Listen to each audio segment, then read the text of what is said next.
Kayak orang berkomunikasi macam-macam ya, ada yang suka straight forward, to the point gitu ya, langsung ke inti permasalahan. Ada yang memberikan bridging terlebih dahulu, ada yang memberikan semacam pengantar atau cerita-cerita atau kisah sebelum menyampaikan informasi inti dari apa yang ingin dia sampaikan.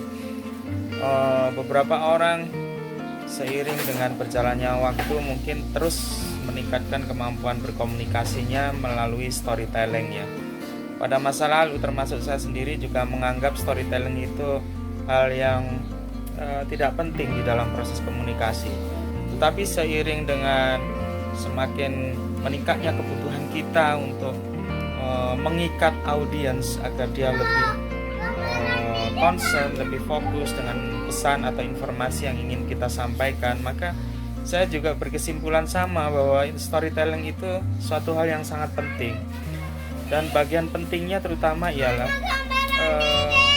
dia memberikan semacam alat bagi kita untuk mengikat audiens.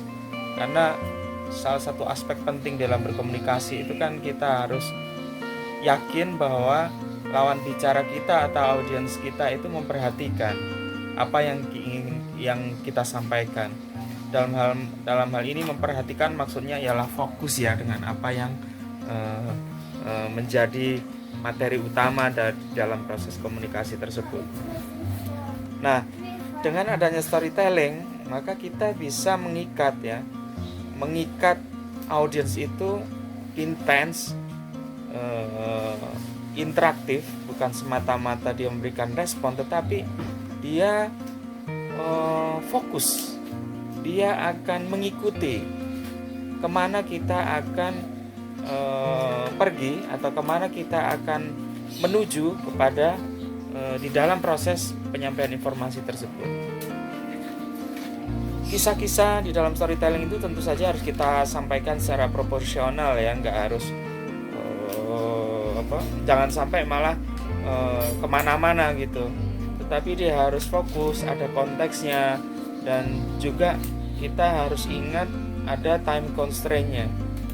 Kadang atau mungkin sering juga kita temui orang itu asik bercerita, dia nggak mengukur bahwa audiensnya itu juga punya tingkat kejenuhan di dalam menerima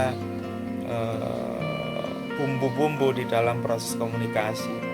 Ada kalanya misalnya di dalam suatu rentang waktu tertentu, katakanlah setengah jam gitu, dengan satu materi utama, bisa jadi storytelling itu ya satu atau dua cerita, tidak berlarut-larut, tetapi poinnya kena. Jadi mengikat si audience atau mengikat partner di dalam proses komunikasi itu